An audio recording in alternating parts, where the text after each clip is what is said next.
Meu nome é Marcelo Rossi, eu sou diretor de vendas da Zendesk Brasil, cuido toda a área comercial daqui do país. Tá? Eu tenho aqui comigo hoje a Luciana da Mata, do Itaú, Luciana Godoy, da Super Digital, o Nicolau Camargo, da Sem Parar, e o Thiago, do Serasa Consumidor. Tá? A ideia hoje é a gente discutir um pouco quais as estratégias que cada um de nós entende serem factíveis e também valorosas para adotar uma estratégia de Customer Experience. Tá? E eu queria começar fazendo uma pergunta para a Luciana. Na verdade, Luciana, eu vou pedir para você se apresentar e também falar um pouquinho desse teu desafio, que é de construir uma nova empresa, né, dentro de uma empresa que já existia. Então você parte de uma base de dados que você já tem, mas está com uma empresa nova, adquirida, que tem uma cultura bastante diferente, um público bastante diferente. Né? Então eu queria que você explicasse um pouquinho para a gente, se apresentasse, explicasse sobre a Super Digital e qual é o teu desafio. Legal. Bom, boa tarde, sou a Luciana Godoy, sou diretora comercial da Super Digital, sou responsável pela parte tanto de atendimento quanto comercial, né?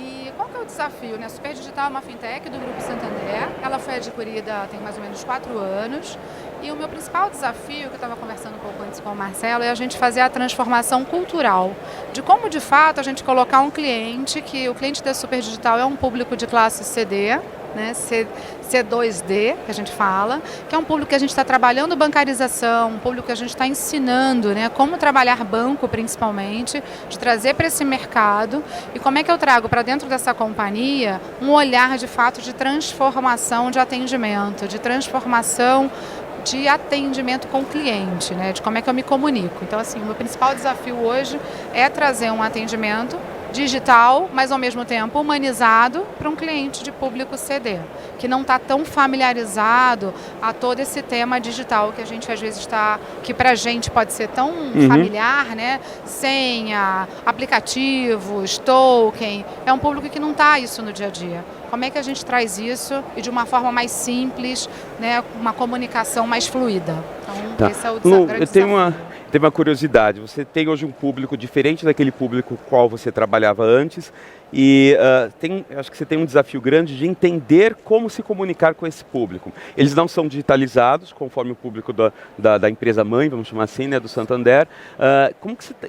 Que espécie quais são as características ou os skills que você tem no teu time para conseguir entender isso, interpretar qual é esse teu público e como se comunicar com ele? No meu time você fala atendimento. De atendimento. Então, no time de atendimento tem um desafio aí, que é trazer pessoas que consigam, primeiro, se comunicar dessa forma simples e sempre se colocar no lugar do outro, né? Porque é justamente o ponto que eu falei um pouquinho antes. Quando eu vou tratar com esse público, se eu parto do princípio achando que ele está entendendo, porque ele já tem a conta, ele já sabe trabalhar com uma conta, todo mundo tem uma conta. Não, essa é a primeira conta dessa pessoa. Essa é a primeira vez que ela está lidando com um aplicativo. E aí tem um passo antes, né, Marcelo, que a gente está falando de uma empresa que é digital e que muitas vezes o mobile que essa pessoa tem na mão não tem condições de baixar o aplicativo que a gente fez, tão bonito para ele. Então a gente teve que parar para reinventar o nosso aplicativo novamente, de ser um aplicativo mais leve, né, de trazer palavras que sejam simples. E aí quando eu falo com o time é justamente isso, escuta o cliente, escuta e traz para mim a necessidade de fato, para que eu possa adequar dentro de casa. Eu preciso muito dessa retroalimentação, né? Eu preciso muito que o meu público esteja lá, o meu atendimento esteja de fato escutando o cliente e trazendo para a gente, porque esse é um processo em construção, tá? Hoje eu posso dizer que a gente não está aí a 30%, 40% do que a gente espera de qualidade de atendimento, a gente está só construindo. E a gente só vai conseguir construir isso se eu trouxer de fato o meu time de atendimento ouvindo o cliente de verdade, ouvindo, entendendo e trazendo essa necessidade para dentro de casa. Legal. Quando a gente está falando dos seus desafios, uma coisa que me vem à mente é também o papel do agente, obviamente, nisso, né? Porque não é apenas você ter um novo canal de comunicação para o teu cliente, que é o canal digital, mas também uma nova maneira de se comunicar e tem uma transformação que não é a transformação digital, é a transformação dentro de casa, cultural. Transformação, né? Cultural. Que essa acho que talvez até seja um pouco mais difícil, né? É mais difícil. Ela é bem mais difícil e a gente está ainda à procura não só da melhor forma de se comunicar, mas de qual é o canal, porque hoje no Brasil acho que a maior parte das empresas ainda estão muito focadas no tema de call center, né, que é o voice. Não que sair do call center, mas que a gente possa fazer isso de uma forma mais fluida, que seja por WhatsApp, né, mas de uma forma segura. Esse cliente ele gosta de mandar áudio. Como é que eu consigo fazer isso com ele? Porque às vezes ele não se sente tão seguro de escrever para você, né? Na hora que ele vai te mandar um e-mail, ele não consegue explicar tão bem. Então, você achar também essa ferramenta, o como, é um grande desafio que a gente tem hoje. Posso dizer que a gente ainda não encontrou a forma exata de fazer isso da melhor maneira, né? A gente tem lá o padrão de fazer as réguas de comunicação, e aí você faz um guide bonito, um bot. Ele não sabe pesquisar no bot, ele não está tão familiarizado ao bot assim para fazer a pergunta que você acha que ele quer fazer. E você coloca no bot, muitas vezes, a árvore que você imagina que seja boa. A pergunta dele é outra. Então, temos desafios aí para a classe CD, principalmente. Eu acho que as classes, né, que eu que venho do Santander, quando você fala de um Select, do Van Gogh, né, as classes mais altas, isso já está muito mais simples. Quando você fala para o mercado de média e baixa renda, temos aí, acho que um bom desafio. Caminho pela frente. É um bom desafio. Eu estava pensando em um outro desafio que um outro participante do painel tem, que é o Thiago Souza, da Serasa. Eu até estava conversando contigo outro dia, né, Thiago? Sim, desde criança, eu cresci aprendendo que era para ter medo de Serasa, né? Era pior que o bicho-papão, né? Então, Serasa já dá aquele frio na barriga, né? E hoje você tem um desafio, que já vem há alguns anos, né? De transformar uma marca, que um brand, né, que te lembrava de uma coisa negativa, né? Para algo que seja, que as pessoas queiram consumir, queiram adquirir serviços e soluções, né? Do Serasa. Então, eu queria novamente, que você se apresentasse, falasse do desafio do Serasa Consumidor e principalmente dessa questão de como é você tornar a reputação da tua marca, nem a reputação, porque a reputação sempre foi boa, mas a imagem da tua marca de algo negativo para algo que as pessoas queiram, com a empresa com a qual as pessoas queiram interagir, né? Queiram participar. Muito bom, gente. Boa tarde. Não somos o bicho-papão, efetivamente, tá? A gente chega na casa do consumidor antes por uma carta e aí cada vez mais transformando a experiência desse consumidor na jornada que ele escolher. Então, dando alguns números para que vocês tenham base e ideia, em torno de 3 anos nós tínhamos uma base de consumidor em torno de 11 milhões de consumidores cadastrados para a utilização dos nossos serviços. Atualmente já estamos na faixa de 37 milhões de consumidores. E aí como é que eu engajo essa audiência? Como é que eu transformo a jornada dela de maneira positiva e transformo a minha marca em conjunto? Efetivamente, a gente passou por uma mudança em todo o board diretivo da companhia. Nós reconstruímos, então hoje o Serasa Consumidor ele é entendido como um braço, uma startup dentro da Serasa Experian, aqui no Brasil. E a gente vem cada vez mais transformando as experiências, e para transformar experiências a gente precisa transformar a cultura. Então, num primeiro momento, nós fizemos a transformação de todo o nosso board diretivo, construímos diversas áreas, implantamos modelos ágeis, então, e conseguimos com isso ganhar cada vez mais velocidade e desenvolver um ecossistema de serviço. Então, anteriormente, nós chegávamos na casa do consumidor com uma carta. E hoje não, hoje eu tenho um app que ele pode acessar. Hoje ele pode se comunicar conosco via call center, ele pode acessar as nossas agências físicas, ele pode nos contatar pelas redes sociais. Nós também trabalhamos muito fortemente com reputação, então vou usar essa palavra para focar aqui, porque cada vez mais quando eu fomento a minha jornada de maneira transparente, e aí essa transparência que a gente fala com o consumidor de como o score dele pode melhorar, como ele pode retomar crédito no mercado. Então hoje eu provenho soluções e serviços como um marketplace de crédito. Hoje eu conecto ele com grandes bancos, fintechs, dentro da nossa plataforma eCred. Eu consigo monitorar o CPF dele em momento de crise para dizer o seguinte, tem empresas te consultando ou seu CPF foi clonado, está sendo aberto uma conta no teu nome, indevidamente. Então eu trago todo um ecossistema e para fechar esse ecossistema eu trabalho também educação financeira. E aí sim eu mudo a reputação da marca. Entendi. Então o Serasa Consumidor ele deixa de ser o bicho-papão, como você sinalizou, e efetivamente ele se aproxima do consumidor com um pool de serviços onde eu apoio ele no momento de crise e também educando ele financeiramente. Ou seja, você deixa de ser uma marca das quais as pessoas têm medo para ser uma marca com a qual elas contam como suporte, como apoio, até como um educador, né? Perfeito. Assim, te dando alguns números, quando nós começamos essa transformação há 2 anos e meio atrás, nós iniciamos algumas medições de C7, NPS, e a gente vem encontrando evoluções nessas jornadas. Para dizer alguns números para ti, a gente sai de um NPS numa faixa de 7%, 7 pontos, para um NPS de 60 pontos agora no mês de março. Uau. A última mensuração que nós fizemos. Eu consigo, via redes sociais, trabalhar uma brand voice diferente, mais próxima desse consumidor. Eu consigo estar apto a qualquer modelo de jornada, a qualquer touchpoint que ele vá procurar, eu esteja presente e consiga trazer para ele a melhor experiência dessa forma. Legal. Eu acho que tem um outro ponto aí que eu queria até a gente já conversou sobre isso, que é a questão também de redução de custo mesmo, né, cooperação. Fala um pouquinho para a gente disso. Perfeito. Esse é um ponto que todo mundo fala, né? Qual que é o ROI da minha jornada? Todo mundo procura a chave de ouro quanto a isso. Mas, cada vez mais, eu tenho uma audiência de 36 milhões de consumidores cadastrados na minha base. Estamos partindo para 45 milhões de consumidores até o fechamento do nosso ano fiscal, que vai em março do próximo ano. Para isso, eu preciso efetivamente tornar um atendimento, primeiro, omnichannel. Então, hoje trabalhamos com o Zendesk sendo o nosso tutor aí nesse formato. Obrigado. E aí, temos também escalabilidade nesses canais de atendimento por bots. Temos a nossa IA criada aí, nossa agente virtual, que é a Abel. Então, convido vocês a utilizar os nossos canais digitais. Num primeiro momento, vocês vão falar com a nossa IA, que é a Abel.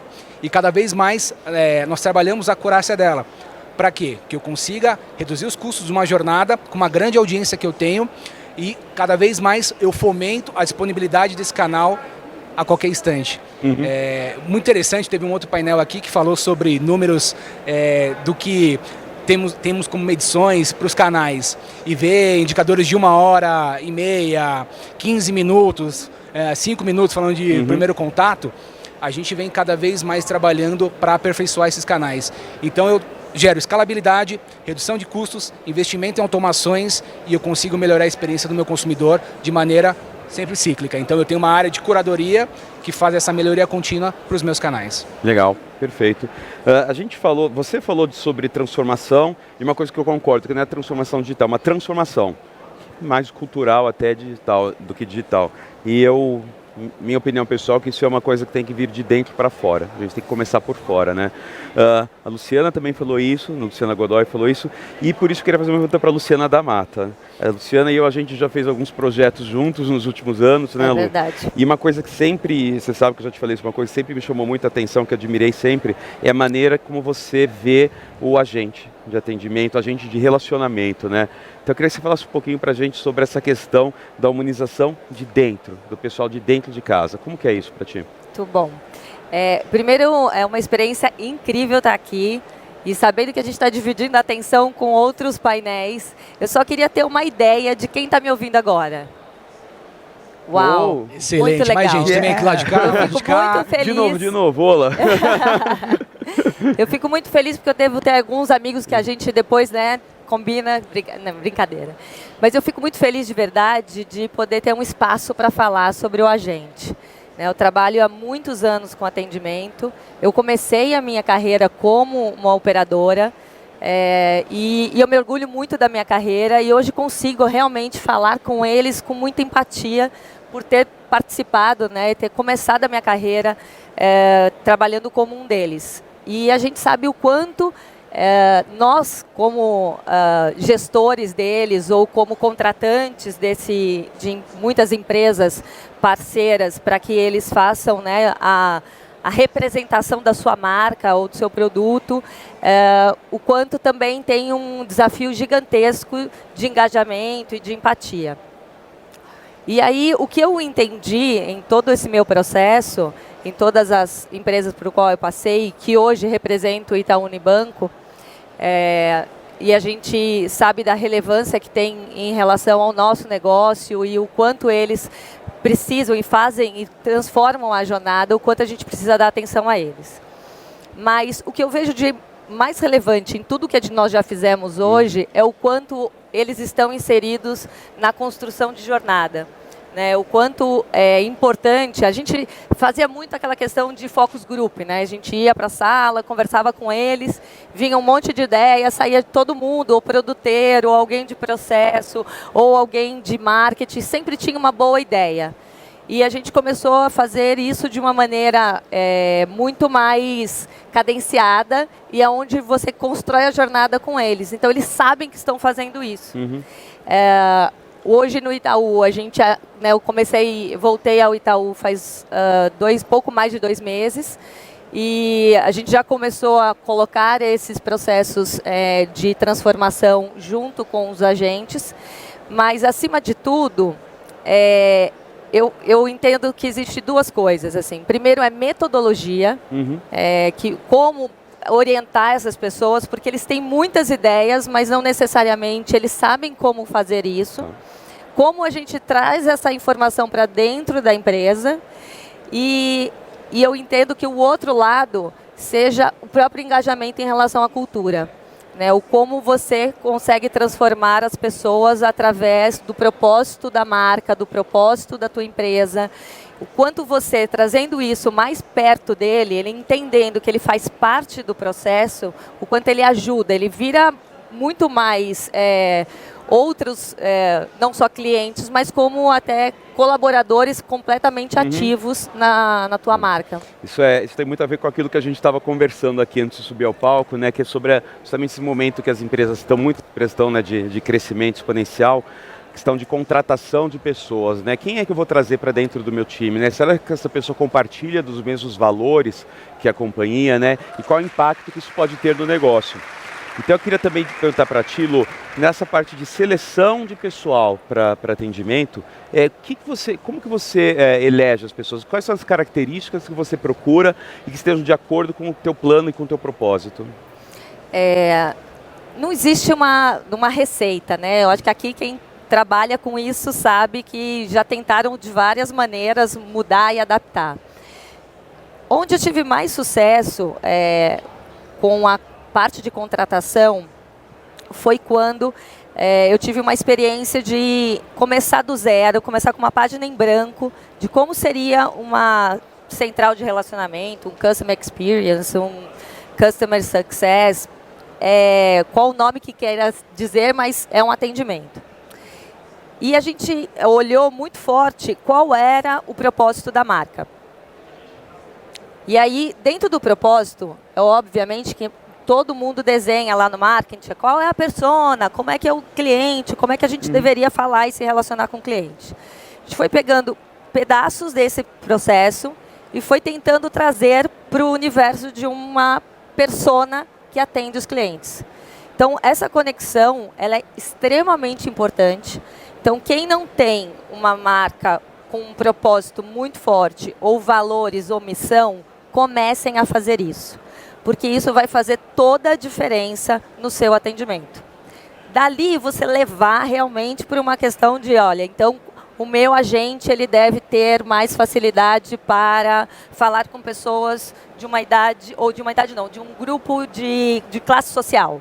Então, ele tem que vivenciar, ele tem que ser daquela classe e vivenciar isso. Pode ser um parâmetro. A outra pode ser...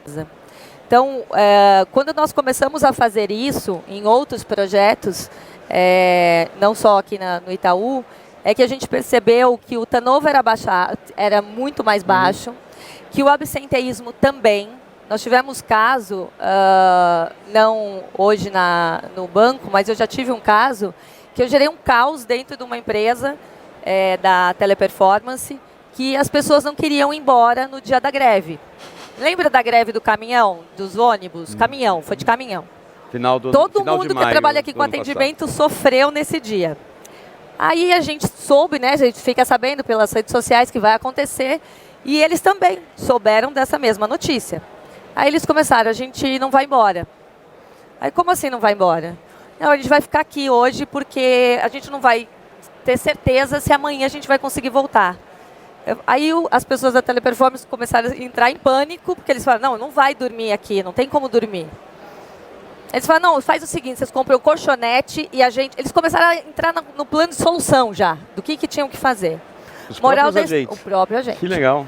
Aí liga o jurídico para mim, Luciana, o que aconteceu? O que você está falando? Eu falei, eu não estou falando nada, eu só acho que você tem que dar uma boa solução para esse caso. O verdadeiro disaster recovery, né? Exatamente. E a moral da história foi que realmente as pessoas não foram embora. a Teleperformance conseguiu proativamente um hotel, né, para essas pessoas ficarem, perto dali onde a gente tinha o site. Eles foram felizes da vida para esse hotel. Não me pergunte como foi a noite, gente, porque aí é uma Eles outra... voltaram felizes da vida, então foi super boa. felizes. E aí a galera que voltou de manhã não precisava se preocupar tanto com o ABS, porque as pessoas da noite estavam lá trabalhando. E eles foram rendendo à medida que as pessoas foram chegando. Gente, isso para mim foi um exemplo. Poderia ficar aqui horas falando sobre isso, de como as pessoas mudam a atitude de engajamento.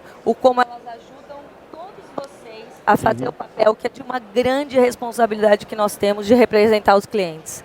Então, tenham uma atenção especial, tenham uma agenda especial para falar e pensar na jornada dessas pessoas, que é uma coisa que a Zendesk faz muito bem, de ensinar, né, de quem não tem, ensinar a importância da jornada do operador na construção da ferramenta. A gente sempre faz o shadowing antes, né, para ver realmente como é a operação. Isso é muito importante. Isso tudo impacta na experiência do cliente, obviamente, né? Óbvio. E daí eu queria passar a bola pro Nicolau, que outro dia você falou um negócio, quando a gente estava, segunda-feira que a gente almoçou com o Mikkel, né? E você falou uma frase que eu fiquei pensando depois. A gente estava usando o exemplo de um outro cliente nosso, do Nubank, e você falou a seguinte frase, eu anotei aqui, ó. Todo o cliente do Nubank se sente um cliente VIP. Você falou isso.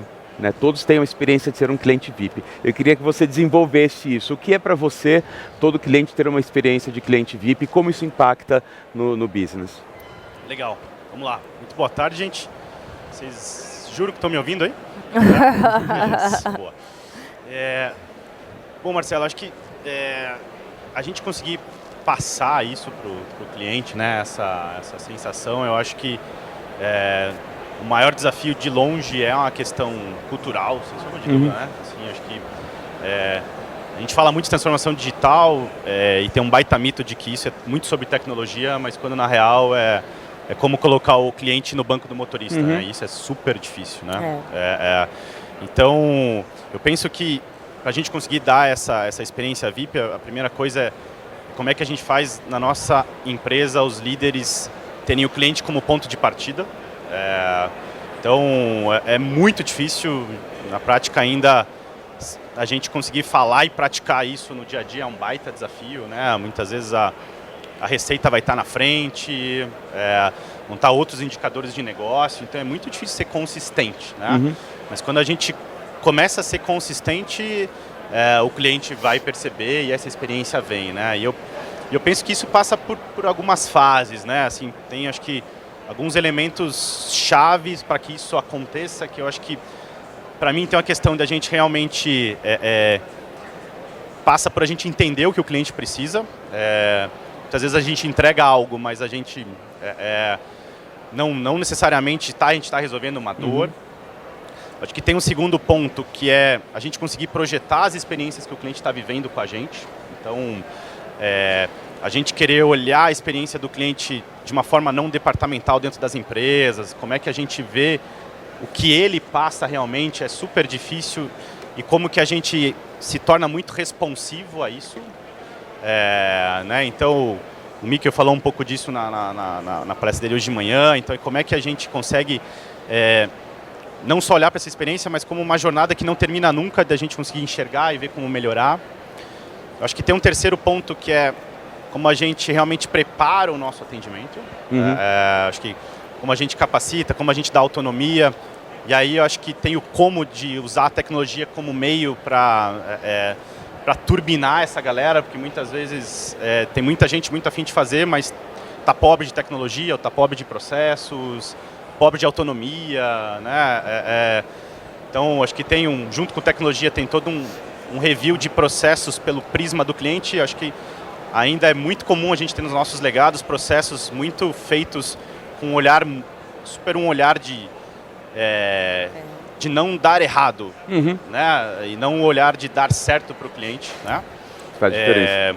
Acho que tem isso. Acho que tem um ponto também que é como que a gente cria métricas que realmente importam, né? Como é que a gente mede o sucesso das nossas coisas, que é muito comum, de novo, a gente criar indicadores que não dizem nada, ou indicadores de vaidade para a gente bater metas, mas que né? A gente fala, um ano maravilhoso, mas você perguntar para o teu cliente, ele achou médio, né? Então, acho que como é que a gente é coerente com isso?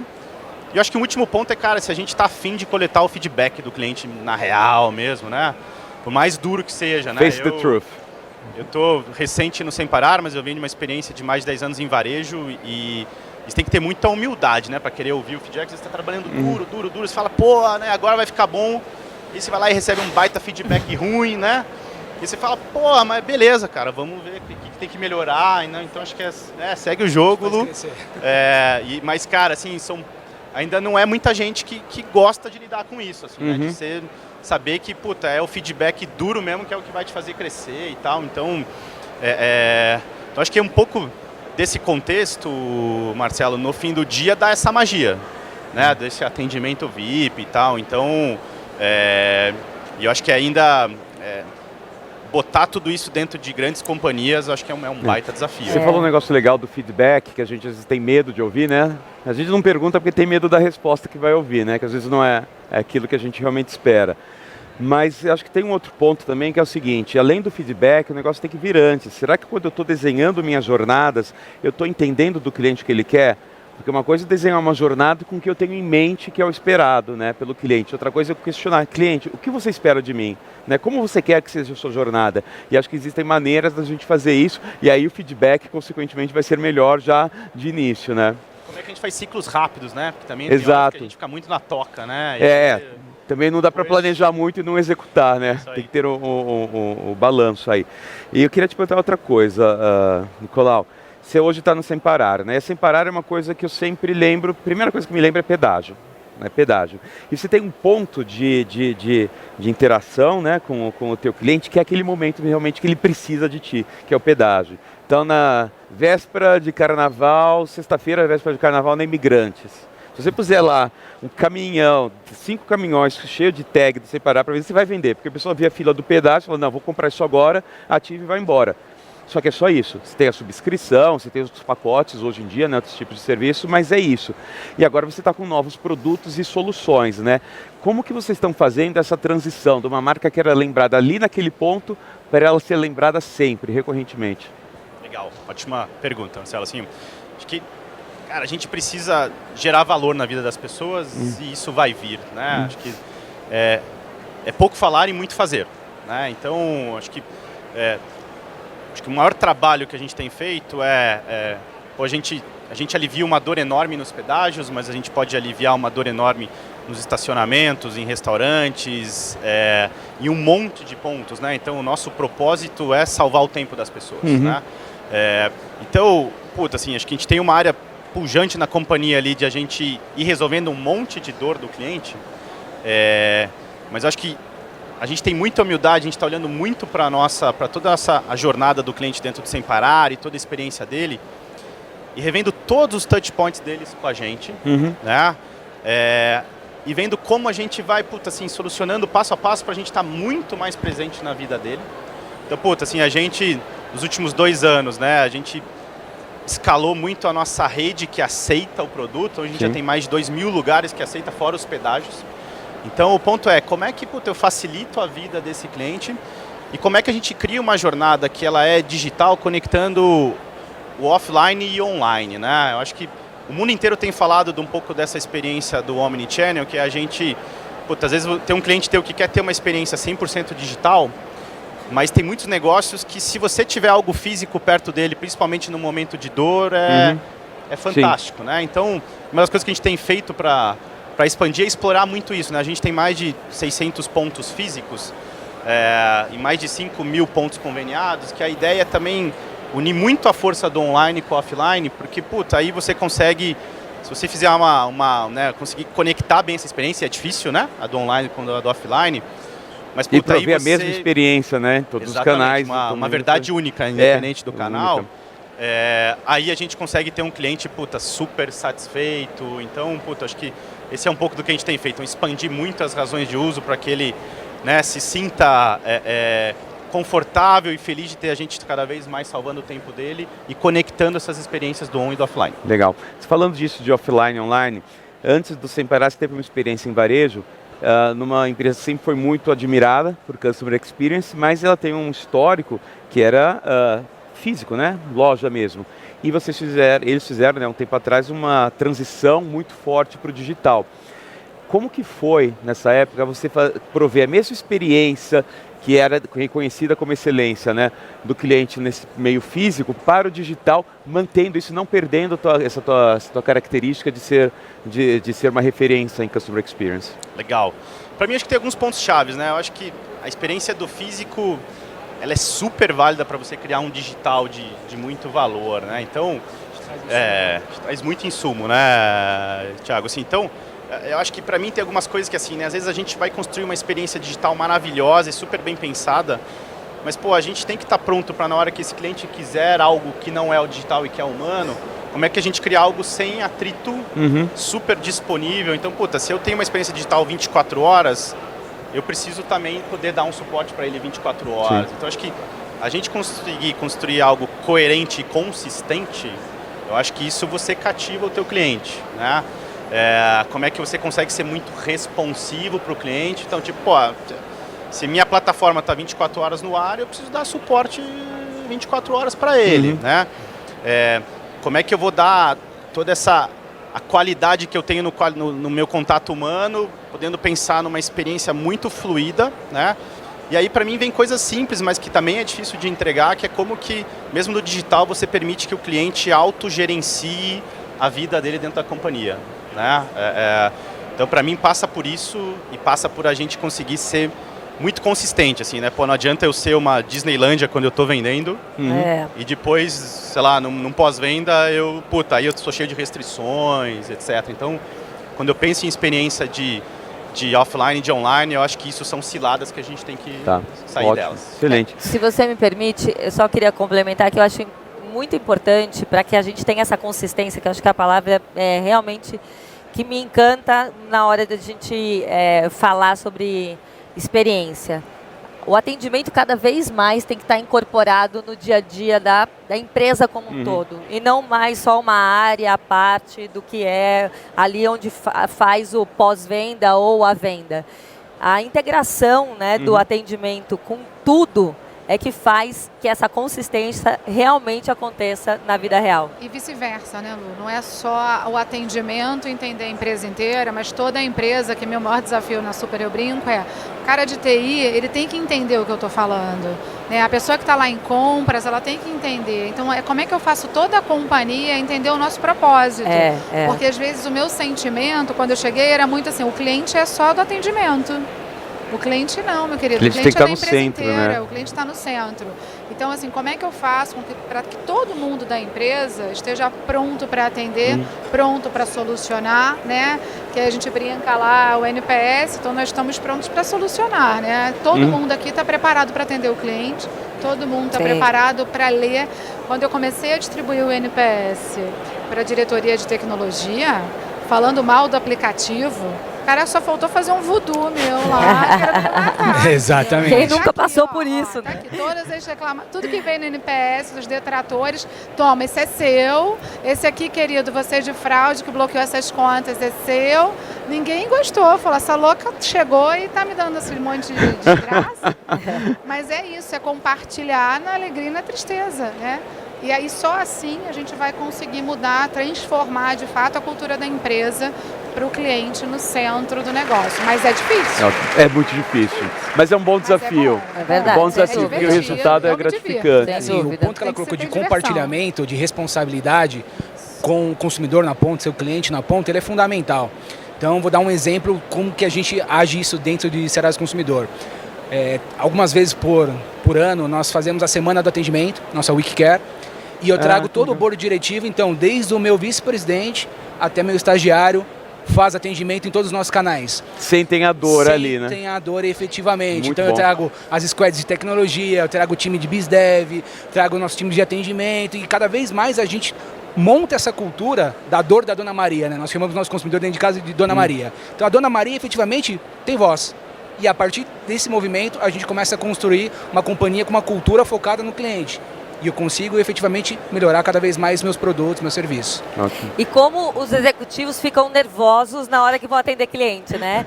É impressionante, né? Porque vão ali atenção, né, do que tela que eu vou abrir ou no nosso caso o Cândido tem feito um trabalho incrível conosco, né, dentro do Itaú, de realmente engajar cada vez mais as pessoas para se disponibilizarem aí até os pontos de contato com o cliente. E como ele, de uma maneira muito simples, faz isso, mas ele também fica nervoso. Porque, no fundo, todos nós ficamos nervosos, porque a gente sabe que a gente está ali como uma ferramenta para ajudar o cliente. O cliente não foi ali ou numa agência ou ficou num atendimento para querer apenas, né, dar um oi. Ele tem um problema e a gente precisa resolver. Ele espera uma solução, né? Eu acho que a gente tem um monte de coisa legal para discutir, mas infelizmente daqui a pouco a gente vai ser expulso aqui do nosso pedacinho. A gente tem 3 minutos, então eu queria pedir rapidinho para cada um dar assim, um último recado do que você considera, cada um de vocês, o que considera o ponto principal a se prestar atenção no desenvolvimento de uma estratégia de CX. Começar pelo Thiago. Colocar o cliente no centro, efetivamente, conseguir mensurar seus KPIs, isso é muito importante, isso te dá um drive para onde você quer chegar e te dá projeção para onde você pode ir. E pessoas. Então, assim, a gente sempre brinca dentro do Serasa Consumidor, nossos pilares são pessoas, tecnologia como meio e rentabilização. Sem esses 3 pilares, a gente não faz CX. Excelente. Nicolau? Acho que a gente tem que construir boas histórias, né? Os exemplos, como vocês falaram, acho que são super importantes. E eu acho que a gente precisa também construir exemplos que sejam justamente consistentes na hora que a coisa dói mesmo. Assim. Aí é onde a gente vê que a gente está conseguindo construir um mindset aí de cliente. Legal. Lu? Complementando aqui a fala deles, para mim o tema do ouvir o cliente de verdade, ouvir mesmo, né? Não tá ali para fechar um ticket, ou só tirar um cliente da fila, ouvir. E você ter pessoas que acreditam no seu propósito, né? O tema do engajamento, para mim, ele é fundamental. Se as pessoas que estão comigo acreditam no meu propósito, a gente vai longe, né? Vai junto. Então, o tema dos juntos, para mim, faz muita diferença. Ótimo. E eu diria assim, eu acho que se todos nós, né, temos esse orgulho de trabalharmos com o cliente, que nós sejamos protagonistas, né? Esse é um momento muito importante de conscientização das empresas com relação ao cliente e a gente tem que ser muito ousado de não ter medo do erro, deixa o erro acontecer porque ele tem uma oportunidade para você melhorar e acreditar que esse é o caminho, que realmente podemos transformar, podemos fazer uma jornada muito melhor para os nossos clientes através do Customer Experience. Eu acho que eu diria que é isso. Obrigado, Lu.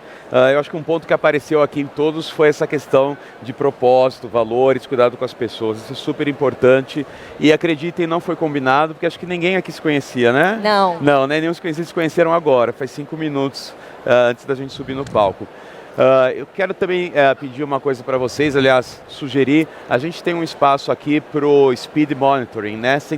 Onde você pode sentar com alguns jovens das organizações não governamentais que a gente apoia e fazer um mentoring de 30 minutos ali, falando um pouco da tua carreira, tua visão de negócio. Acho que é super importante, até para a gente devolver um pouco daquilo que a gente tem recebido, né? Acho isso muito legal. Eu mesmo vou agora participar lá, convido quem puder também aí e agradeço o Thiago, o Nicolau e as Lucianas por compartilhar com a gente também. Obrigado e obrigado. Obrigada, gente.